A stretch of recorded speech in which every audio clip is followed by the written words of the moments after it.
and I was able to convince her in a very short time to please join us today. So please welcome her. I'm also happy to thank you. I'm also quite happy to have a wonderful, wonderful feminist and researcher and writer from Columbia University, Dr. Yasmine Ergas, who is the Director General in Public Policy Specialization, School of International and Public Affairs at Columbia University. And when I was researching the topic, I came across her name and I said, this is the person to have on this panel. She's very busy, but from day one, even though she said she didn't think she could do it, I said, well, I'm going to take that as a yes, that you could do it, and here she is. So we're happy to have her. Unfortunately, she has to leave us at 2:30 because she's very busy, but we are extremely, extremely happy to have you with us. Thank you. Next to her, Sheila needs no introduction. She's a member of NGO CSW. She is my dear friend and sister, and I'm happy to have her on the panel today because, as you know, she's a former executive at the United Nations, and she has done a lot of work around the topics that we're discussing today. And last, at the end of the panel, at the end of the table, is my dear, dear friend, Aparna Mehrotra. I always call her Aparna, I can't say her name, who is at UN Women, and she has held a number of, but when I first met her, her job, and I don't know if that's still what she does, was to make sure that gender was, the gender mainstreaming across the entire UN system. And she's a wonderful person, and I'm so happy to know her and to be able to call her my friend. So as you know, today we are looking at the topic. First of all, these meetings are around the 6 thematic clusters that are looking at the Beijing Platform for Action that have been divided up into these clusters. And today we're looking at participation, accountability, and gender-responsive institutions. And so without further ado, I'm going to pass it over to Ambassador Koki. Thank you very much. Can I speak while seated? Yes. Oh, thank you. The first thing I want to say is to express my gratitude for being invited to come here.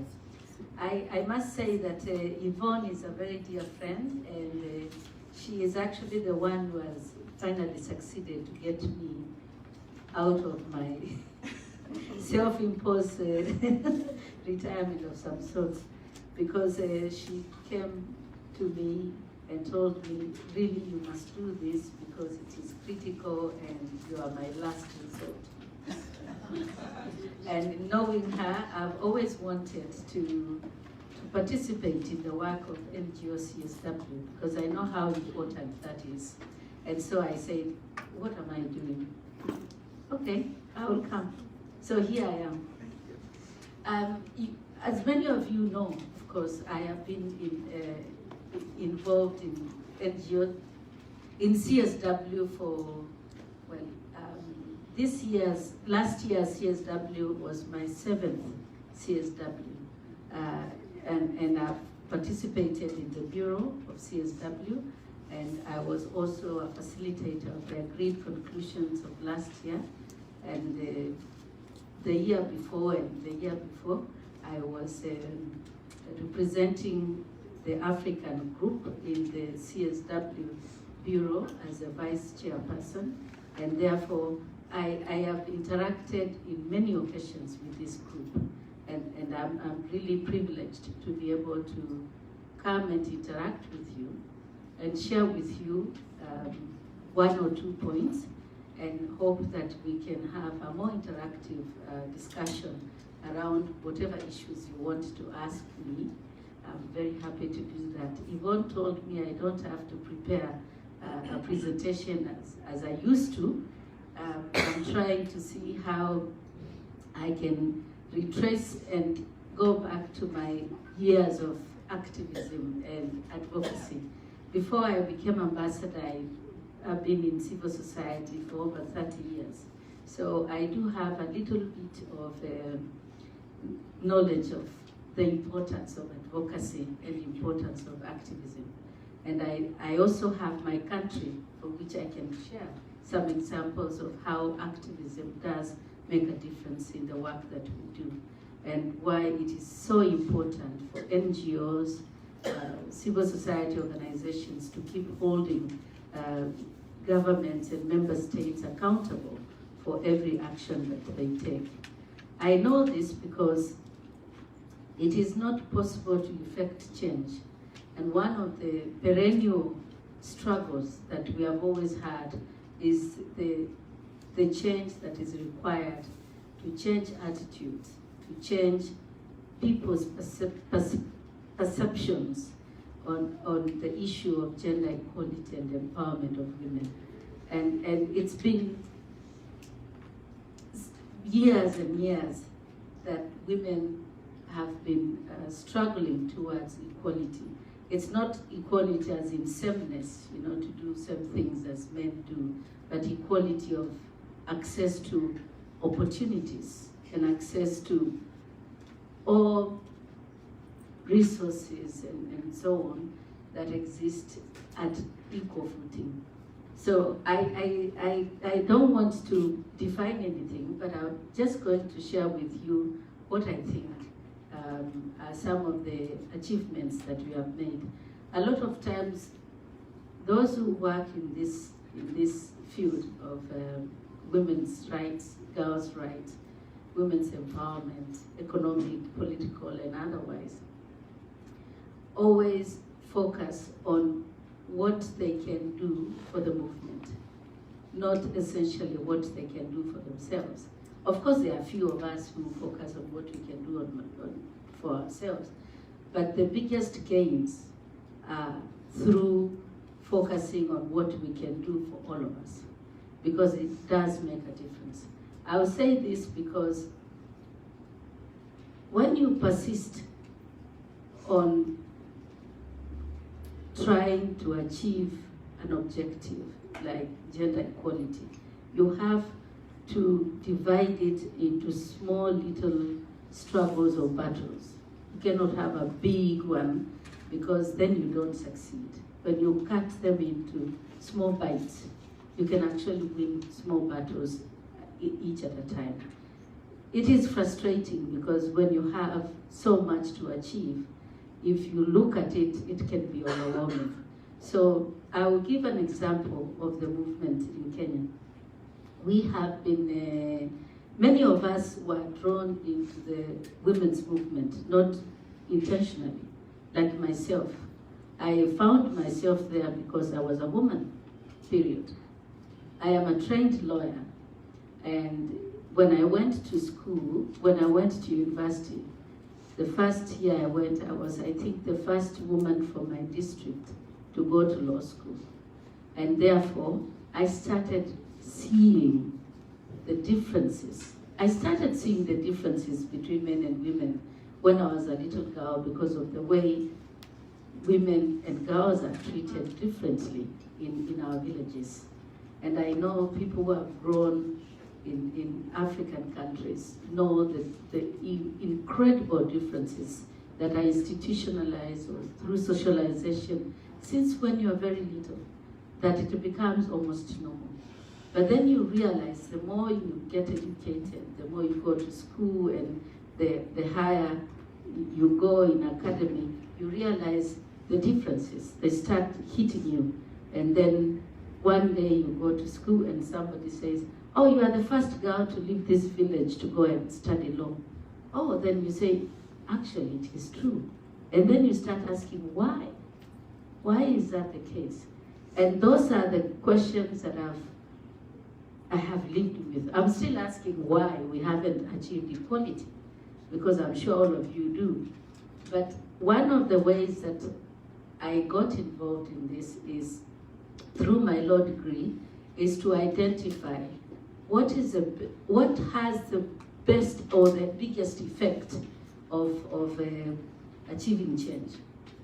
And we started with identifying policy, and legal framework. And then we realize that when you have laws in place that criminalize certain conduct or that provide certain rights, legal rights, it actually identifies specific issues that must be paid attention to. And therefore, legislation and policy framework are very important. Then after that, we realize that legislation is not enough. It needs to be implemented. So how do you do that? So then the third issue is institutional frameworks. You specifically create institutions that can take those laws and implement them in order for you to achieve the overall goal that that legislation is looking to achieve. Otherwise, there will be very good laws and will just sit there. And that's what it means, accountability. That's what accountability is all about. So also legislation, legal framework, institutional framework opens the spaces for women to participate in these institutions. And that means that they bring a different perspective and a different energy into the implementation framework and implementation processes. Then you realize that beyond policies, institutions, and legal framework, you need resources to be able to do the work. And therefore, it needs investment. Now, all these are political processes, but there is nothing as political as resources and allocation of those resources. I found in my experience that while legislation is something that you can create a lot of gravitas with movements, and policies are things you can push and eventually get in place. To implement those and to create the institutions requires money, and investment at a national level can be very difficult to achieve, because people say all sweet things about how gender sensitive they are and so on, but when it comes to the crux of the matter, they say that I have other priorities, and the money I have in my district, the money I have in my constituency is not enough.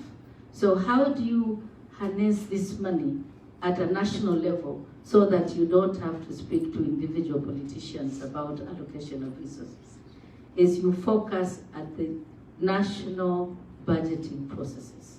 And therefore you make these national budgeting processes not just gender sensitive, but actually gender specific. So you have for each annual budgeting process, and it is through this that we had a small campaign that started in Kenya, a gender budgeting process for our national budget, so that each ministry is required to identify how they are going to allocate the resources they have for gender specific projects. And that's very important. I want to also say that Kenya has one of those very progressive constitutions that we managed to gain for ourselves in 2010. It has, for example, a provision that all public elective and appointed positions must ensure progressively, but it's something that the 1/3 gender rule, that if an institution does not have 1/3 of either male or female in its leadership and decision-making positions, then it would be illegal. Okay, it was not very forcefully implemented, but incrementally. We had a lot of court cases about this. I'm sure many of you have followed. But what is important to say is that that existence of the provisions in the Constitution, existence of the laws, existence of institutions like the Gender Equality Commission, the Human Rights Commission, and other commissions, and the implementation of the Constitution Commission. All these commissions and other administrative bodies have actually helped us implement every year. To the extent that 2 days ago, when the president reshuffled his cabinet, he ensured now that we have 7 women out of 21 members of the cabinet, which is a third. We didn't think we would have that, and we have been fighting over that, but now his cabinet has 1/3. When you look at the judiciary, we have almost more than 50% of women in the judiciary from the top, except of course the Supreme Court is not at the same level, but the number of judges, the number of magistrates is quite encouraging. If you look at the county assemblies, and we have 47 of them, we have exceeded the 1/3, so representation for women, because of legislation. And therefore, the only other areas we have, for example, in the reshuffle that happened recently, that we have, am I talking too much? Okay. We have the 7 women, and then we have, I think we have 9 women out of 44, sadly, who are principal secretaries, and then we have 8 women out of 21 who are chief administrative secretaries. This is the executive. The executive has not been as, very good, but you can look at also, we are growing exponentially in terms of decision-making positions. There is a lot to be done, but I'm not going to say we haven't made progress, because it is always important when you are you are struggling to achieve certain objective, to always remind yourself of the successes that you have, because it is those successes that give you the motivation to keep on moving forward. And I believe that in Kenya, we can be a good example. In terms of accountability, we are doing very badly. But hey, we have started somewhere. And I'm thinking that my experience at the UN has taught us that it is never good to compare yourself with other people, but just compare yourself between yourself of yesterday, yourself of today. It's going to help you make a decision on yourself of tomorrow. Because when we compare ourselves, we become complacent. Because we say, oh, we are doing so much better than other countries. I never knew how well we were doing as a country until I came to the UN. True, I thought we were the worst. Because I said, so many years we have spent so much resources and so much pain and tears, and we haven't made a dent. Then I came here and I realized, wow, we have made a lot of dents, and therefore I'm encouraging all of you. It's a great honor and privilege to be in this panel, and I want to say thank you again, and please ask me whatever question you have, because you can see I have not made any statements. Thank you.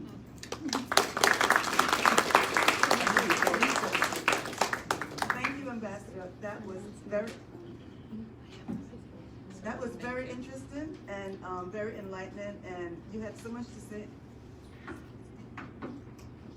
And you gave us a lot of food for thought, especially around the legislation and how you can legislate, but you really can't change people's hearts.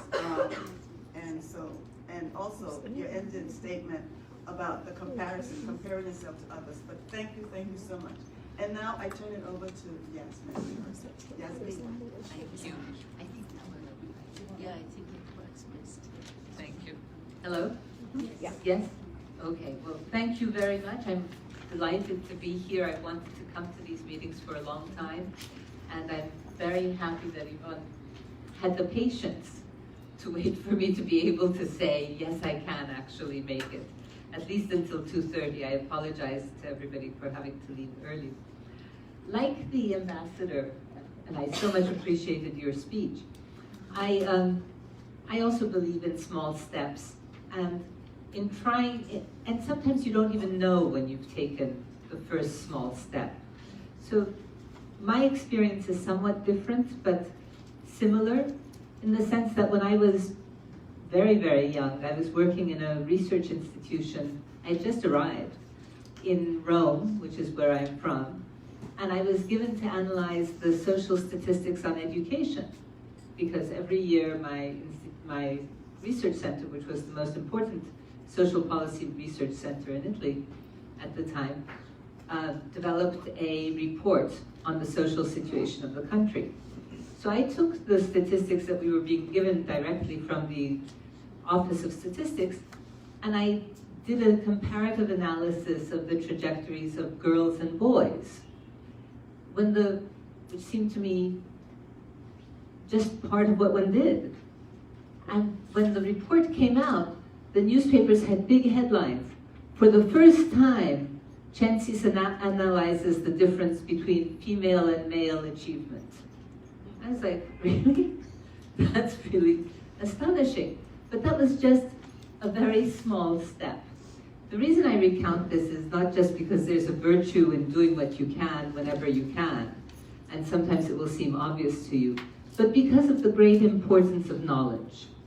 One of the resources that we have, and that is essential to the development of the kinds of policies that the ambassador was talking about, is precisely that we need knowledge. We need analysis, we need the data, the very simple data on how gender breakdowns work, and we need to know how to be able to work with that. So that's the first thing that I want to say, because it's knowledge that's going to inform our participation. It's not just that we all participate because we have raw experiences, if you like, but we participate best when we can know what we're talking about and how we're talking about it, and interact with policymakers, and interact in institutions, and interact with governments. In other words, knowledge is part of the resources that we really need. And it's related directly to participation. Now, I'm very pleased to learn about all the progress that countries have made, and in particular Kenya in this case. I think it's extremely impressive. But from where I sit, which is a university, and therefore perhaps more abstract, it seems to me that we're in the midst of a terrible backlash against women's rights and gender rights more generally. It's the case, as the Secretary General called for a backlash to the backlash. And I think it's really important that we are seeing signs of backlash and resistance and going forward and all of that. But we can't forget what is the general context that we're operating in.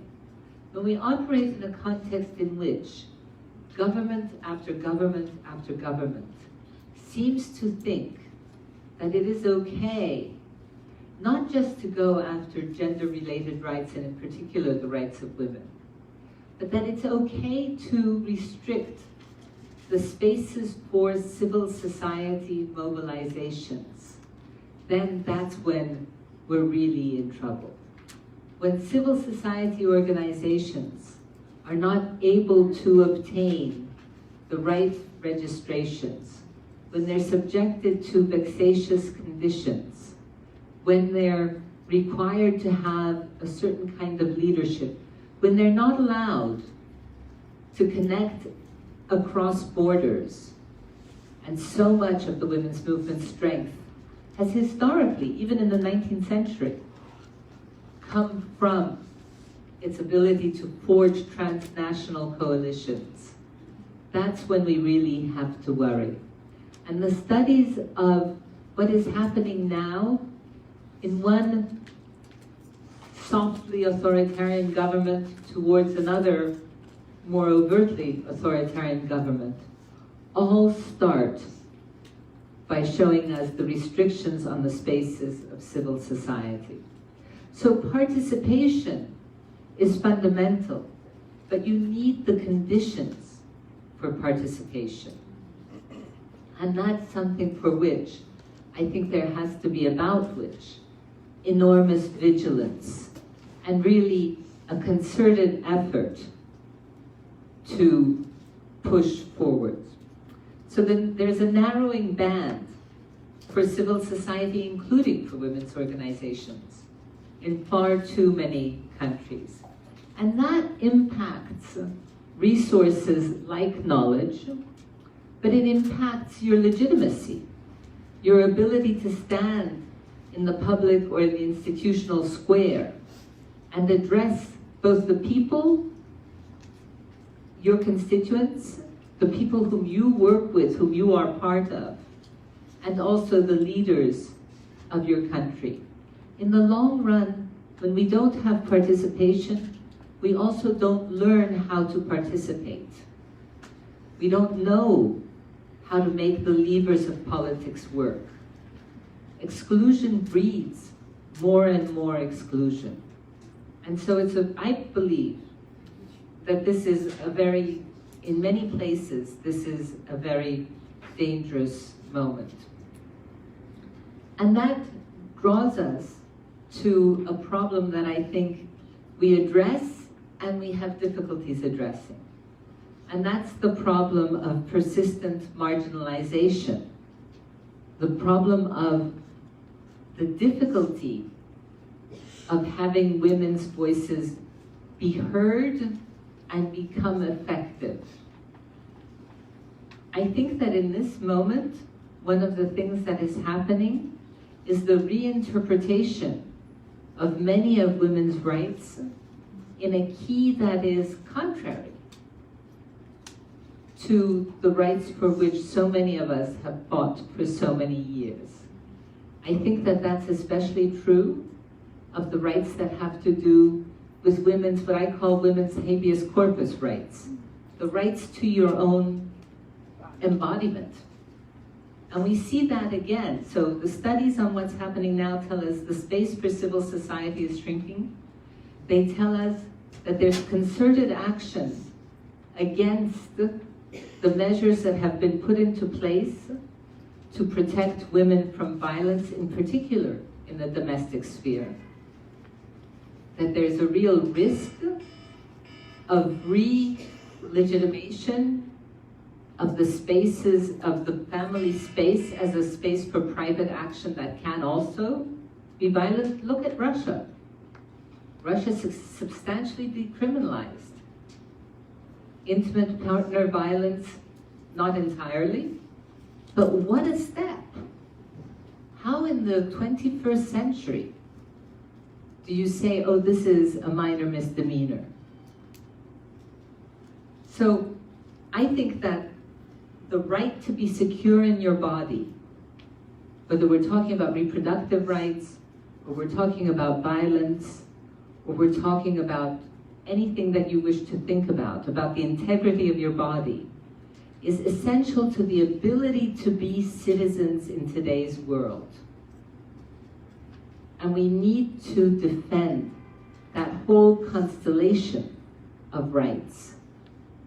We need that in order to be able to be not just passive witnesses to what participation looks like in democracies, but active subjects of democracy. And that brings me to the question of accountability. Accountability, I think, is crucial, and I'm so glad that we're developing, and we're going to hear about them from Aparna, and I hope all of you also have experience of being able to exact accountability. Accountability is very rarely given.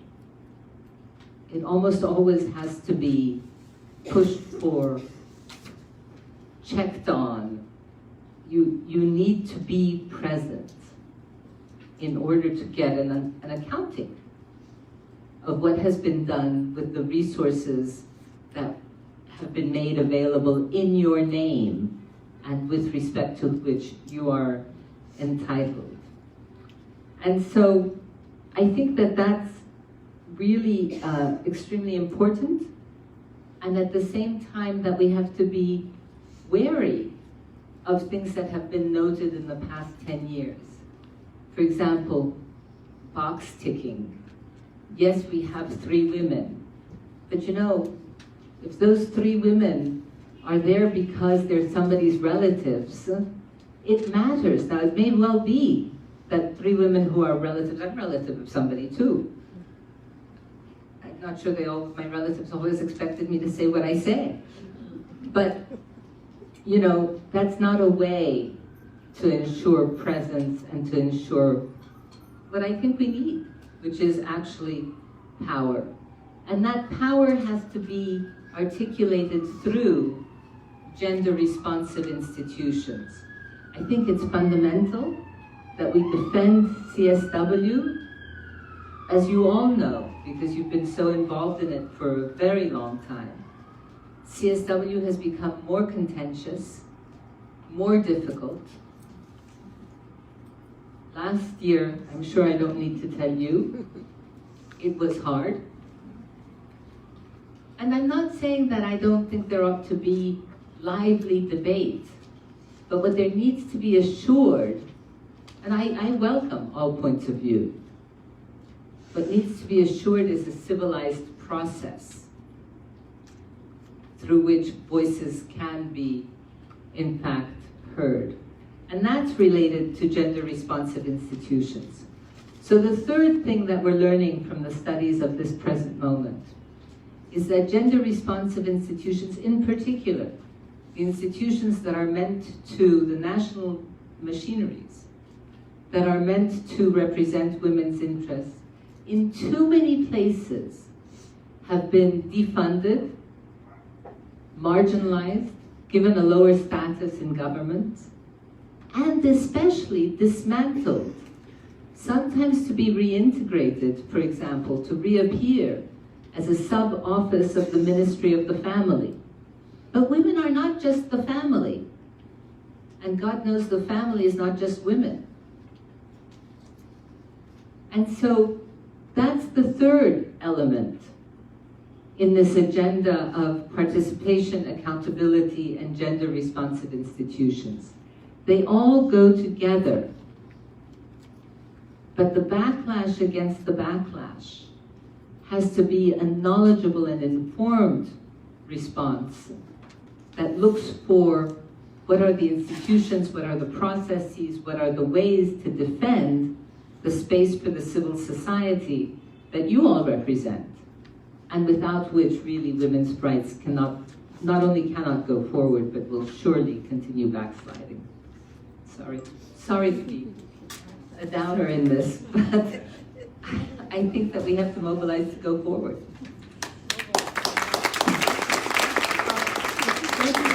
Actually, I don't think you were a downer. I think you've given us some food for thought, and you've really given us, you know, a call to action, to be more vigilant. And so we thank you for your words and for being here. Now, I turn it over to Aparna from UN Women. Hi, everybody. Good afternoon. Good afternoon. There we go. Okay. So, you know, I don't know where to begin because we all have so many reflections. So first of all, of course, I will thank Yvonne. Secondly, I will thank all of you for providing your time, because if you listen to everybody here or read the newspapers, you realize that unless we find the strength to do something, we're living in difficult times. There is a march on Saturday, I believe, so the email says, by the way. Maybe, you know, it's good to show some support in numbers, because I think that one of the problems of those who have supported the progressive agenda is that sometimes, you know, we are so enmeshed in advocacy and change that we're also tired.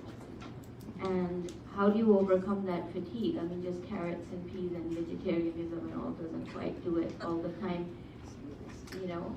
But I do think that these solidarity networks and these spaces where if you consciously try to find a companion or make an outreach effort and you consciously look for that solidarity and actually establish it, you will find the energy that we need. And our world today needs more of that, and the movement needs more of that. because as everyone has pointed out, these are not simple times. I couldn't agree more on every point with both the panelists. I particularly stressed before I begin on my own accountability work that the point about baby steps. You really can't bite more than you can chew. I mean, that just seems to be a law of nature.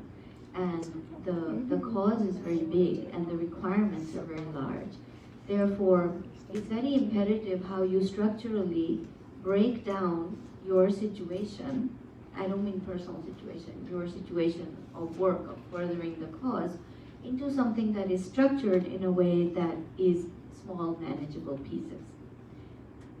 And gender equality is a multifaceted issue. So you need to identify all the different facets which constitute the small pieces.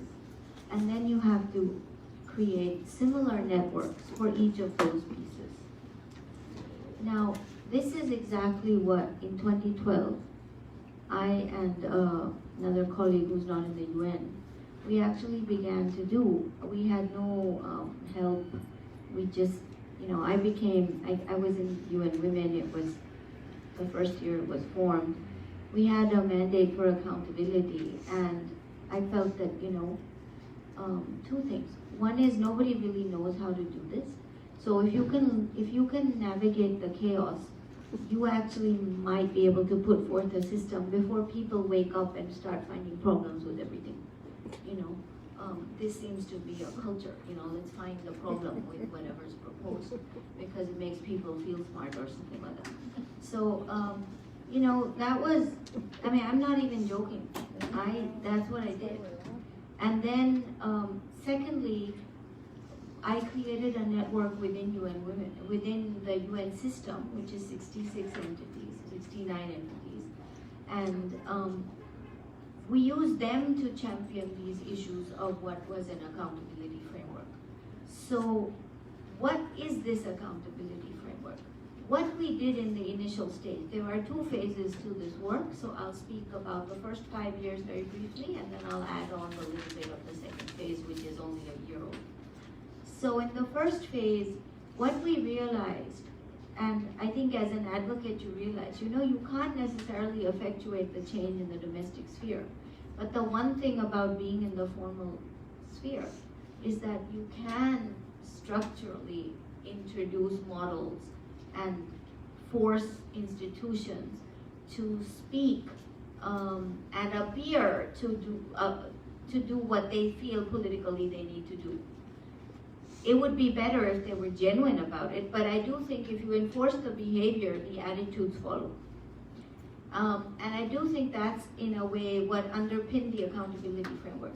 So what we did is we took all the functions of an institution, whether it's evaluation, or it's audit, or it's budget allocation, or it's, policy, making of policy, or strategic plans, which every entity had, or human resources, which counts, how many men and women are in a given position in an entity. We took all the functions of any given institution that were common to all institutions, and we then said, we articulated for them exactly what the gender component of each of those functions is. So what did this do, and why is this important? It's important because when you articulate to the human resource community what the gender function is, they can no longer say, I don't know what to do. So they know what to do. Then if they don't do it, then there's someone, to point a finger to. Secondly, we took functions that are common to the whole system, all the entities, ILO, WHO, UNDP, UN Women, the whole gamut. There are 69, as I said. So that no entity can say what they had spent the last 60 years saying, this doesn't apply to me. My mandate is employment, my mandate is children. I had someone in UNICEF once tell me, well, what should I do with women? My mandate is children. Can you imagine? And, the things people say in order to justify why they shouldn't be doing gender is quite amazing. But we then were able to say, well, you have no excuse not to do it. We're talking about your functions. You do have a human resource function. You do allocate money. You do audits. You do evaluations. You do have an institutional policy. So these constituted all the little subtopics that we looked at, and we actually had 15, which are all named here, but I won't bore you with them. But this is a bookmark. You know, this is another thing we did. We had a indicator on communications. So what we also know is that what you don't make simple will never get done. So too much intellectualizing and all this is very nice to study in college, and you have to teach it, and we're all, you know, very respectful of all the great minds. But what I know from experience is that if you don't make it simple, you're not going to do the execution. And in the end of the day, it's execution that will make the difference. So, and the progress will come with the intellectual progression, you know, which others can provide. So we actually made simple things. We have bookmarks and other things that actually break down in little, very manageable components and manageable products, what it is that you have to do. So we then created networks. First we had a broad gender network. But then we realized, you know, if you want to change HR, you need someone doing gender inside HR. I mean, what you can do from the outside is somewhat limited. So we slowly started over a period of 5 years creating a web of people from all the different networks that represented all these different structural functions: evaluation, audit, human resources, policy, blah, blah. We also did what the first speaker said, which is that there are certain areas where you have to, which are catalytic, more catalytic, and which accelerate progress more, and policy is one of them. So we actually had very little money. In the first year, I had no money. So I basically, I mean, this is not about me, I'm just telling you what it takes to do something. So I actually had another job, but I did this on the side. And eventually, after a year and a half of doing it on the side and getting all this going and getting it into the entities and da-da-da, you know, people started taking notice. At that point, the Swiss came in, they gave us money. I was able to, it wasn't sufficient, but it was a lot more than having nothing. And, you know, we used that money to then support agencies to reach compliance in catalytic areas. So that's how we began. We basically started taking a low-hanging fruit and supporting that, and combining it with a high-hanging fruit. I don't know if that's even a phrase, but you know what I mean. And saying that, you know, you need to give the network, anyone working on gender, you need to give them personal gratification to energize them. And that's why I kept saying, as the proponent of this network and the leader of it in some ways, to say you must give everybody in the network something easy to do that they can see as an accomplishment and that they can talk about as an accomplishment. So we always try to support one low-hanging fruit and one more difficult thing, so that emotionally there is also a reward. I would like to say that unfortunately, institutions and normal paradigms, which are all created by the men, you know, they discount the importance of emotion. I actually think the difference between the greatest movements, whether it's Mandela's anti-race movement or Gandhi's anti-colonial movement, has nothing to do with the intellect.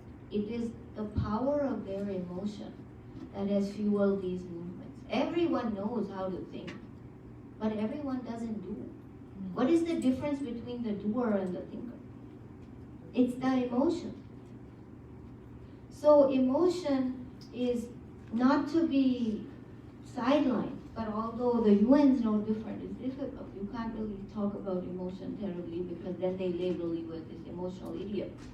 But it's not. I mean, think about it. If Gandhi said, it's not that he's not angry. He just said, I channeled my anger. Right? So that's what we do. We encounter rotten situations, and sometimes you get angry, and sometimes you channel that anger after overcoming your hurt and into something.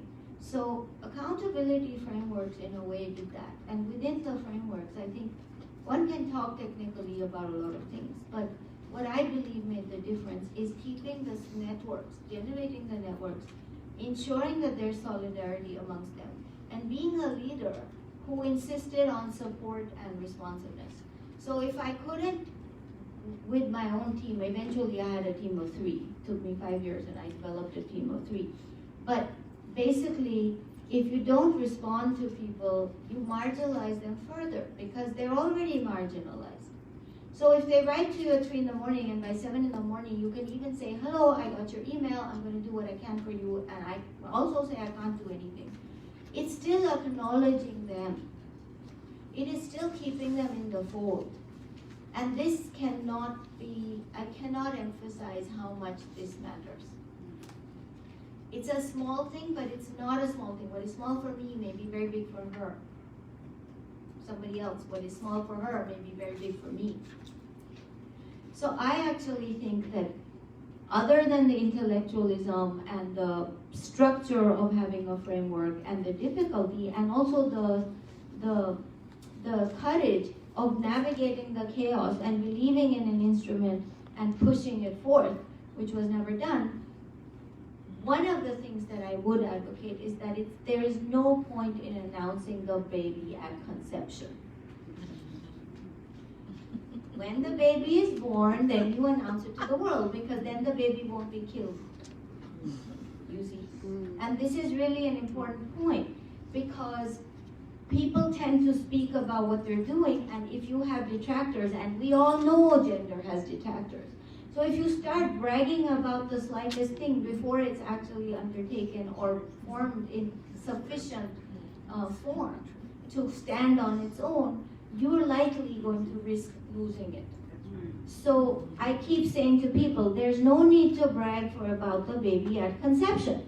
You know, do the 9 months, born the baby, dress the baby, and when the baby looks beautiful, bring it out to a party. You know? So I think this is you know, a little bit of what this is the human part of this story. And it's even amazing to me that in 2012 we started with nothing. I started one day with a meeting of calling 6 people to a blackboard. And today we have 66 entities of the UN system reporting now for the 7th year on 15 indicators. We are the only team in the UN system that is progressively able to show where the system has moved. The UN reform today is about coordination. We came up with this in 2011, way before the men talked about it. And I really believe that for gender to have the credibility, and one of the greatest things that I feel happened was that we came first. So our credibility also lay in the fact that gender led the way. And now, just today, environment people are calling and saying, can you help me do a similar thing for this? And the indigenous people are calling and saying, can you help me make a similar framework for that? And there are people who are copying the name of our framework, and they just copy the book cover. But the content is wrong and amiss. But nevertheless, they feel the need to copy the cover, right? The name of the framework. So I think this is all about leading the way, how gender has led the way. And gender must lead the way in order to obtain the credibility we need to continue to stand. Because the forces of detraction are constantly there. But it's very, very difficult to kill entire networks. You first create one network, then you create 15. So now, and my final point is that it is important to be politically contextualized.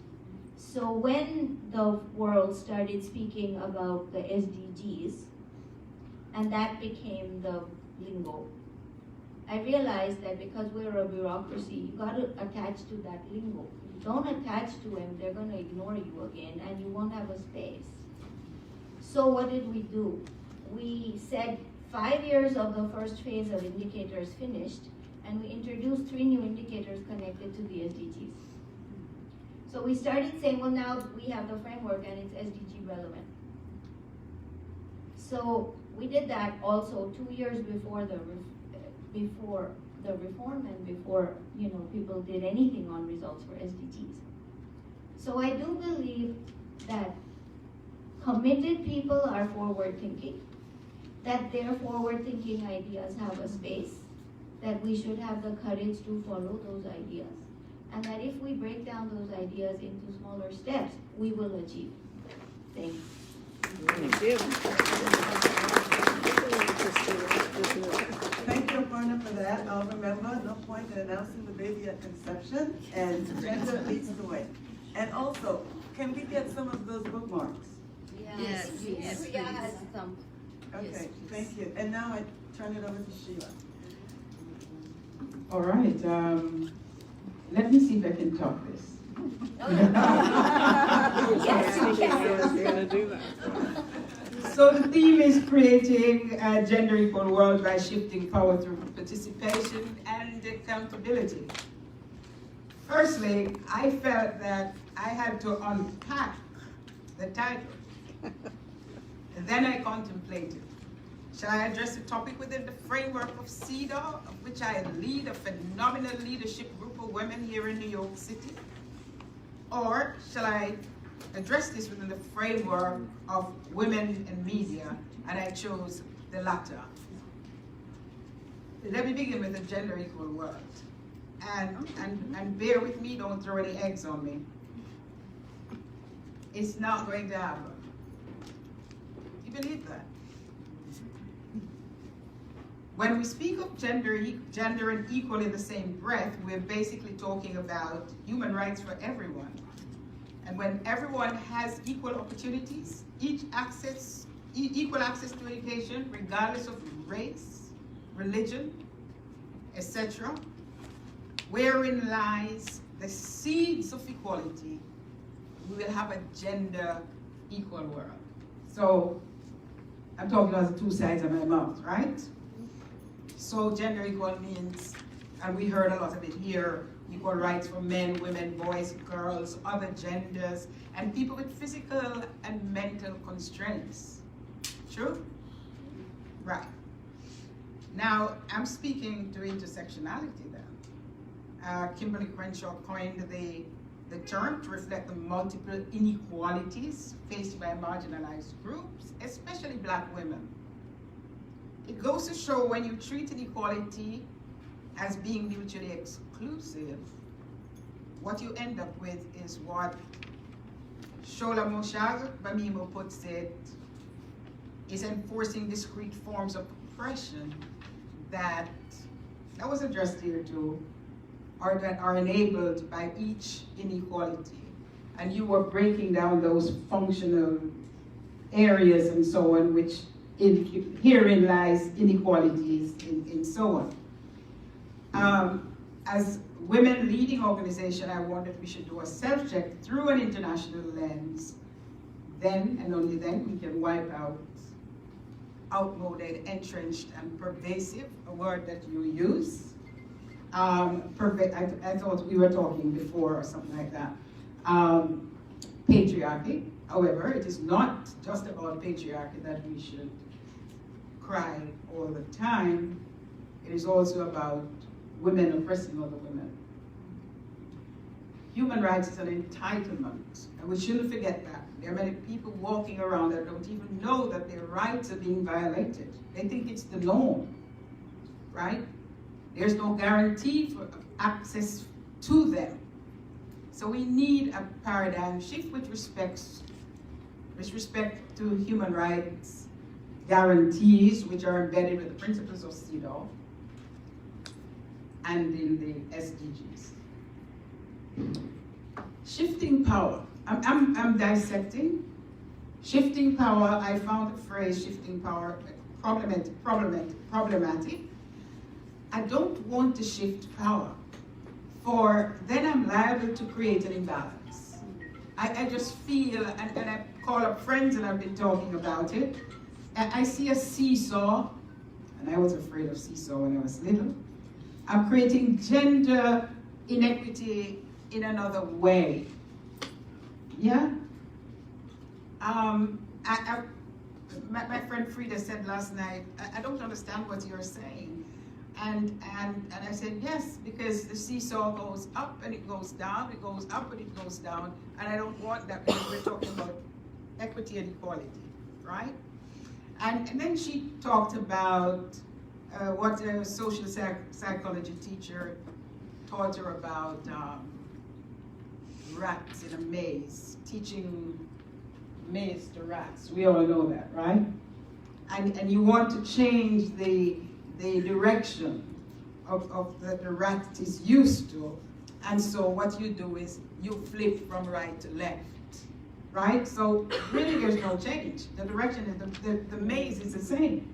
So we're caught in this maze. I much prefer to use other terms such as balancing power, which is the democratizing of perspectives, which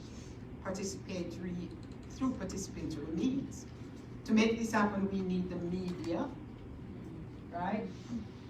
However, we must first push to restructure the media at every level, and this takes me to participation. To create suitable and equitable gender, we need the participation and accountability that we hear talked about here. And I'm never too old to learn. I'm always learning of new ways and stuff to approach things. If we take the Me Too movement, can I do media without talking about Me Too? No. As an example, women in the workplace have been harassed since time immemorial. We often winked an eye and call it the casting couch, and acted as though it was acceptable behavior. Women victimized were discouraged from reporting this and placing charges from placing charges on their perpetrators. Structure in place seemed to be more concerned with protecting the perpetrator. And we're talking about the power dynamics here at the same time, right? Because the power dynamic, it's always male-centered. And why is that? And some women too. Let's not fool ourselves, right? Along came brave women, a few powerful women, who stood up and told their stories. Suddenly, women had been silenced for years, stood up on their story, and they're famous, and suddenly the media is jumping on board as if they were there for us the whole time. It's the same media that is abusing us, the same media that are presenting us in a certain way in the images that we see on our television screens every day. This is the same media that are coming now as if, I don't understand it. It's really weird, right? It's really weird. And for me, that participation has to take shape, and maybe we need to look at some of these functionality and functional shift that you were talking about here, because you have 10 positions at the top, and you have 10 old men there. And unless they die, right, there's nowhere for us unless we get in the business of entrepreneurship and create new businesses and new institutions and new spaces, because we're not going to get it, right? We're not going to go there. We're so far behind, but we can make it happen. Maybe put something in their drinks, I don't know, right? Something has to happen. And that's where I come with this. I want to share a story with you. I used to work across the street. I worked for radio. I was with UNDP too first, right? So I went to peacekeeping, and my first peacekeeping mission was Sierra Leone. And I realized that I'm setting up public information. It's the start of the mission. And it's going to be the largest mission in the history of the United Nations. Every meeting I went to, men, 24 men, 12 men, 13 men, and I am the only female. In my mission, I am the only professional in my mission at that time for the first 2 months. Right? There was no other women, so I'm going to the military cell. I'm going to this, and I'm the woman, and I feel light. I feel some kind of a discomfort, but you don't know what you're feeling. And then I'm doing all these meetings in order to develop a strategy for that, for the UN to support the peacekeeping mission. How do I do this, right? And so I lie in my bed at night and I realized that something was radically wrong. With the UN agencies, it was different. They were all men except for one, which was UNICEF. And, but when we have our meetings, there were focal points which are all women that come to these meetings. I coined the phrase the UN family, which nobody liked, and it seems like you are doing that right now, right? So in terms of accountability and in terms of participation, when we talk about accountability, I think if you are leading your NGOs, for instance, it means that you're responsible for a community, right? So it means that you have certain responsibility to those communities. I'm kind of breaking down basically what you guys said already, right? And then you have certain responsibility, and you promise, like some people we know in Washington, to do X, Y, and Z, and it means that you must be accountable. You see, accountability comes after you've done something or not do the thing that you were supposed to do. Then as NGOs, as members of civil society organization, it is our duty and responsibility to hold government, to hold you as leaders of your NGOs, INGOs, whatever it is, accountable to the delivery. And I heard you talk about all of you talk about, there is this in place and there's this, but there's no implementation. Because if implementation is the key, which is what we're pushing in New York, in New York City, we need media more so than ever. We need media. Beijing plus 20, I didn't see the media at the Apollo.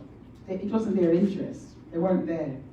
Not unless some famous movie star, and we're all stars, pat yourselves, you know, come to, and we have the press corps over here at the United Nations, and they're not even coming across to NGO CSW to say, let me see what these women are talking about. Let me see what these women are doing. And so we have to restructure media. That whole shift that is in your topic there, Yvonne, has to be with media, because we need media because they're shaping our lives every day. They're creating wars. Look at the Iraq War. I can speak longer than you anymore, so it doesn't matter. And they run our daily lives. They tell us, you have to remember this, the media tell us what to think about, not how to think. So we have to make the media responsible. I'm putting that in your lap because you seem to be doing quite a bit over there, right? And so with that, what can I say? I'm done. Thank you, Sheila. Thank you for unpacking the title of today's panel, and very interesting to have. So now, again, thank you all very much to Ambassador Koki, to Yasmine, to Aparna, and to Sheila. And we'd like to turn it over for questions. So are there any questions? And Devin, you will. So when you get up to ask a question, please identify yourself and your institution or your NGO, please. Thank you.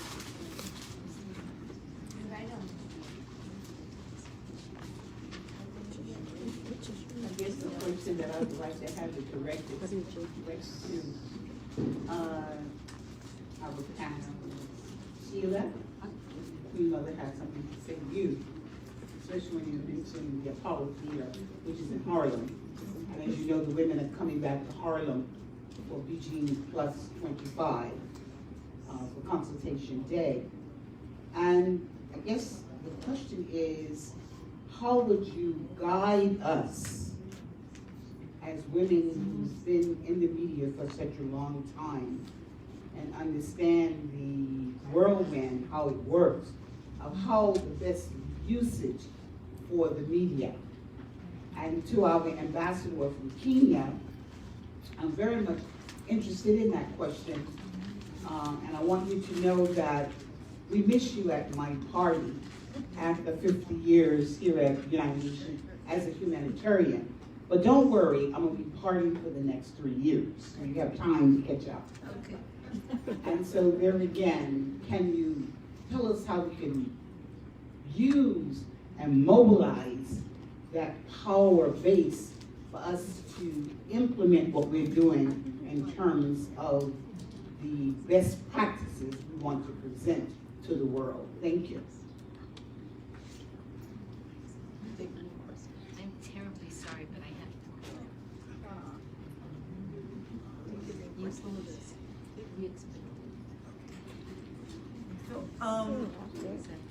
Dr. Ergas has to leave us, so let's Very, give her very another sorry. round of applause for being with us and for giving us such a great presentation. Wonderful work. Thank you so much. Are there any other questions? And then we can, maybe 2 more questions, and then we'll take the answers, we'll have them answered. My question deals with how do you change the mindset of the people who are putting in place all these various policies so that it starts to trickle down and changes become part of the human psyche? Because it seems like they have all of these changes, but they're on the top, but they're not being implemented in a way that common everyday people are benefiting from all this change that's going on. Another question?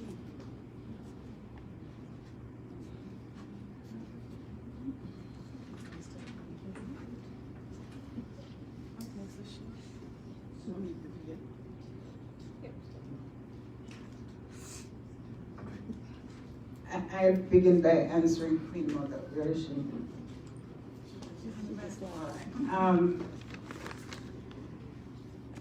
The Apollo Theater has a whole media component.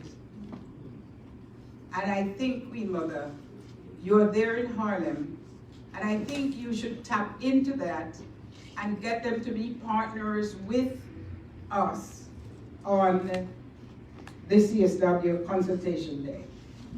You have to tell them what's in it for them, how it's mutually beneficiary, and I'm sure you can do it, or we can. I'm sure there's a media section of the NGO CSW Planning Committee, and you need to talk to them because it's media. That whole Apollo, Satellite, whatever it is, there's a whole media stuff going on here. I know somebody there also. So you need to make that link, make them partners with NGO CSW for doing that.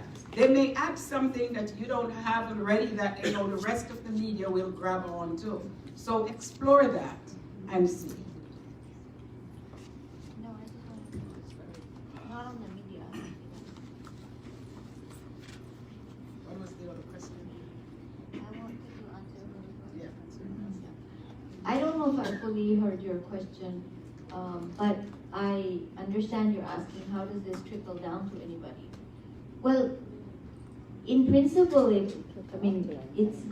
it's not like a doctor's relationship with a patient where you give them the pill and they get better and you can see it.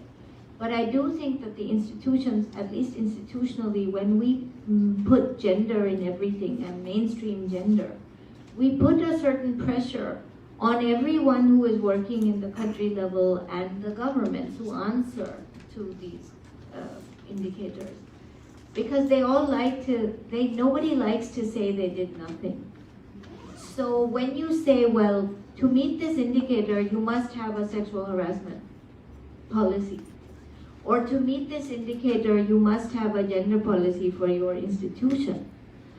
Or within the context of the SDGs, you have to report not just on whatever else you're reporting on, but you have to report on the gender component of what it is you're doing. I do think that this propels work forward. One of the things that I didn't mention, which is just bears mentioning because it helped us succeed, was in our framework, we don't have just one standard for success. Every indicator has 5 standards for it, so that you can progress. So we give you space to say, well, today I'm here and tomorrow I can be there. Eventually I'll be on the 5th standard. So it encompasses everybody, and it allows everybody to work in that space. And I think it then pushes. We don't just police, you see, we also try to support people who are working on this to meet them, to achieve compliance. So it's a little bit going back to the children analogy, you know, it's a little bit like saying, well, the child is in infancy, and we will support them until they walk, until they get to kindergarten, etc. And then once they're at the university level, which is the 5th standard, then we let go. So I think this is how we have propelled progress from where we're sitting. And I do believe that accountability frameworks are not policing frameworks. If you really look at them, then they're actually tools to support compliance. I want to add to that, because I want to bring in the UN Convention on the Elimination of All Forms of Discrimination Against Women. Are you in New York? You are in New York. And you know that we have the national initiative, Cities for CEDAW. And we have a New York City for CEDAW. And it's, I think, 10 cities so far that have adopted ordinances and are implementing CEDAW. And I think once you have those mechanisms, those principles of CEDAW in place, and people know about it, again, if people don't know about it, if you pass a law and nobody knows it exists, it's just a law on the books. In New York City right now, we've just finished reviewing a toolkit which was commissioned by the Commission on Gender Equity in the Mayor's Office, which the New York City for CEDAW group helped establish. We called for it, we helped establish that commission, which is a full-fledged commission on its own rights now. And then we're pushing for other things. And this toolkit is, while we asked that it were a gender assessment of all city departments, what the city is doing as we speak is doing a review of all the laws and policies to see how they align with CEDAW. Yes. And so, and that's a big step going forward, because we have a lot of laws, but they don't mean anything if they're just laws and policies on paper. And that's what has been happening. So follow that, talk to Yvonne, she's on the steering committee. And that's what you do. And if you're doing it for a country, try to push this.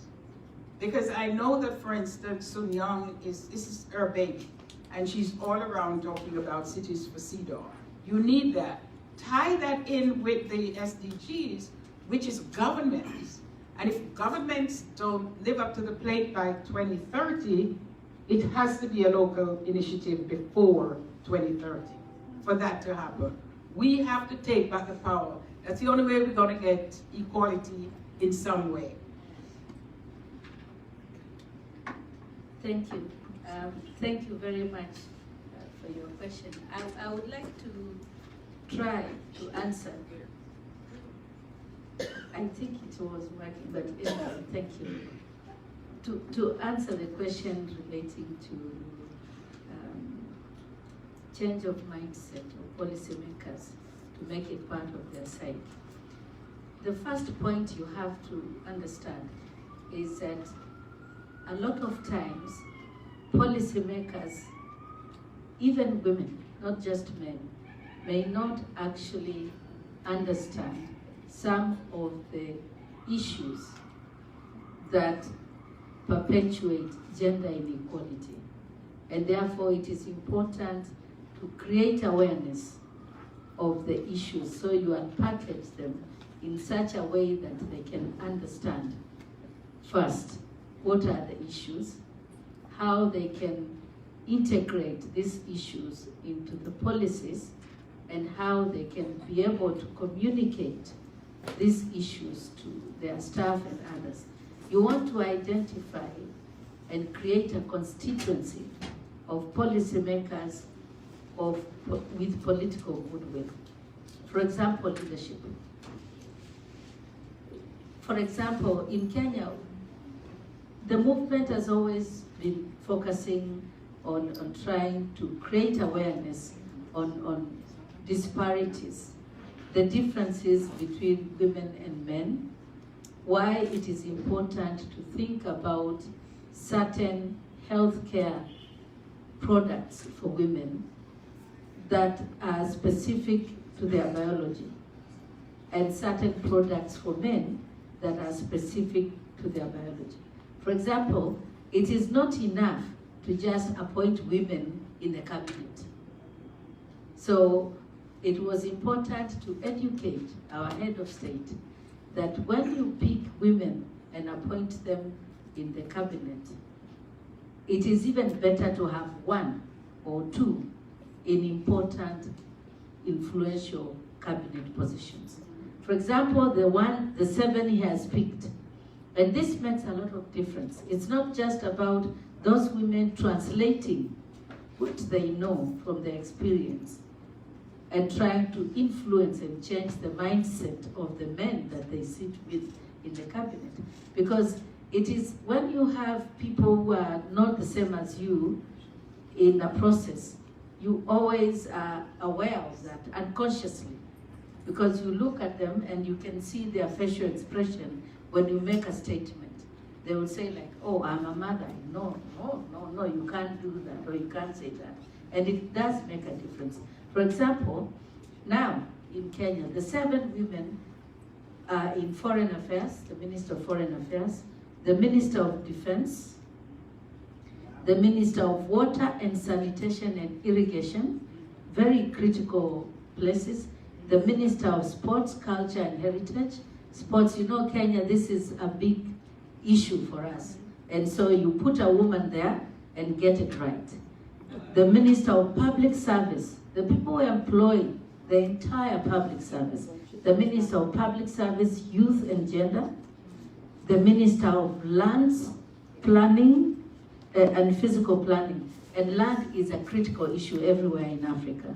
And the Minister of Industrialization, because Kenya wants to become an industrialized country. So what do we do when you want to to make a real change? The president now realizes in his second term that the people who will leave him the best legacy are women. Why? Because you put women in the right places, you give them the right resources, they will deliver, because they are mothers.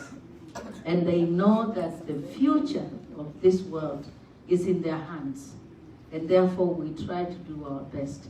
And once you have embraced this kind of attitude that women can be leaders, it sends a message to the entire population that the heads of state realizes that women are not just there to be seen, they can provide the leadership that is required.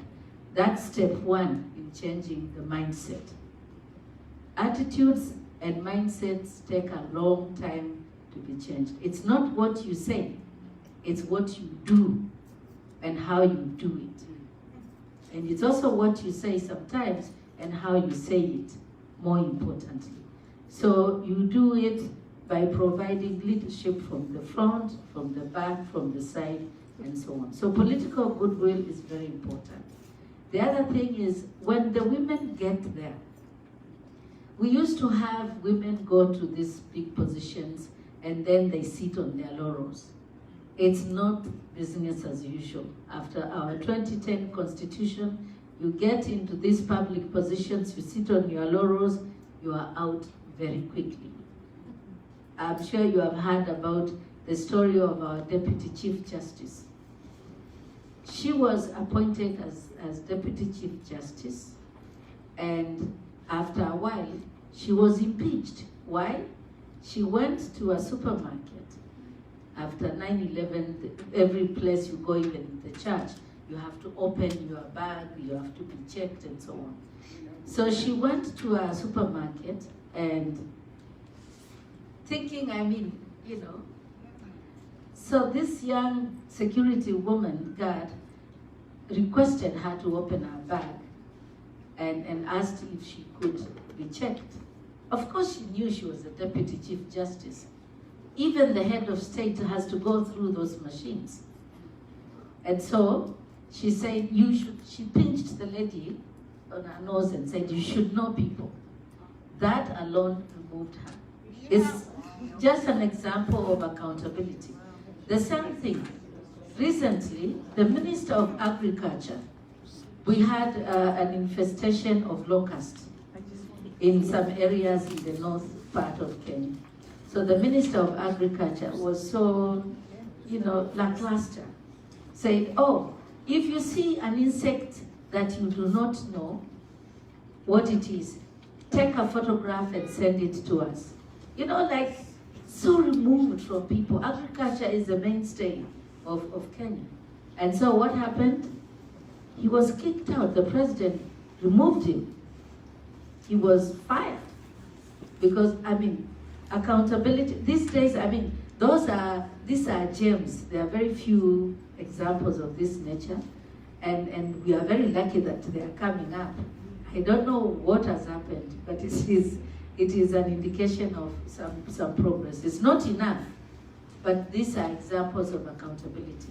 We didn't think we could hold our government accountable, and they be responsive to our demands for accountability. But we see it, small, but it is there. And these are the things that make us move forward. So educate, create awareness, change mindset, lead by example, all those things. And actually when you meet with them, say something. As they say in the metro here. When you see something, say something. Thank you so very much. Thank you. Wow, I don't know about you folks, but I think that this has been a great panel. We have had wonderful panelists, and it's such an honor to have had Ambassador Koki with us. As she said, I did get her out of deep salam. As she says, anyway. So it's such a pleasure to have you here with us today. And I really thank you for coming. Aparna, my sister, my friend, you're doing great work at the UN with UN Women for the entire UN system. And you've taught us a lot today, and it was so wonderful to have you. Thank you. Aparna was on vacation, and I wrote her and asked her to do this. I said, I'm so sorry to bug you on your vacation, but I did. And here she is. And my dear friend, my sister from another mother, is Sheila Katzman. You know, honest to God, Sheila and I are like sisters. And we fight. But actually, I'm going to tell a little story. I'm seeing Linnea Main, who's my other sister from the Episcopal Church. And so Linnea was someplace one day, and she saw Sheila, and she was saying to herself, oh, I know her. And then Linnea finally said, oh yeah, that's Yvonne's Sheila.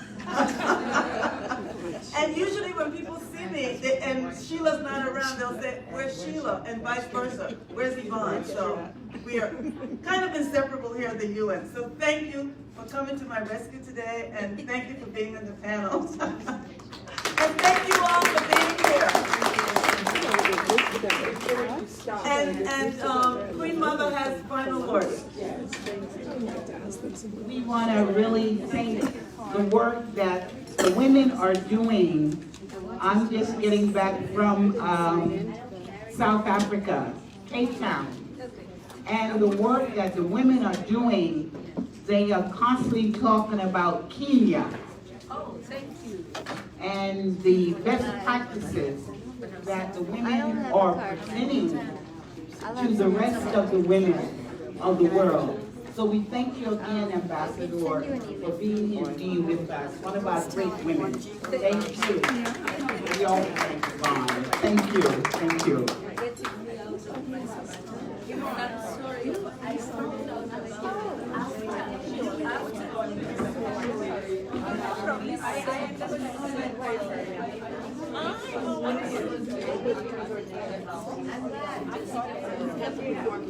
I'm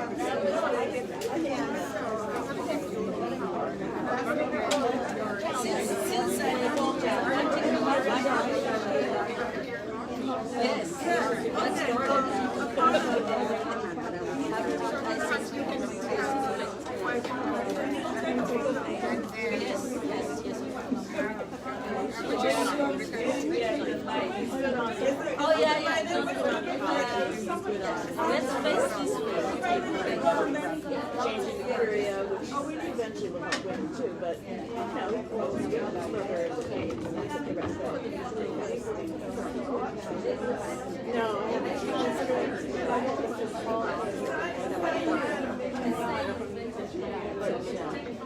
Feeling too pleasant about Benedict at the moment, so.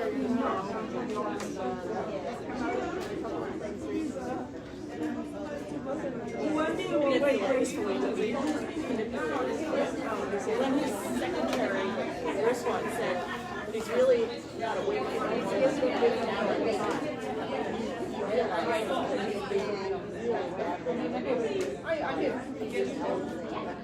I get Francis.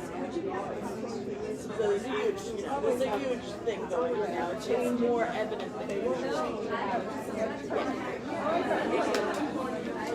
So, yeah, we're here tonight because we chiefly to realize that this is not just a county problem. I was just thinking about these remarks about popes and the new pope or the young pope. The church has undeserved.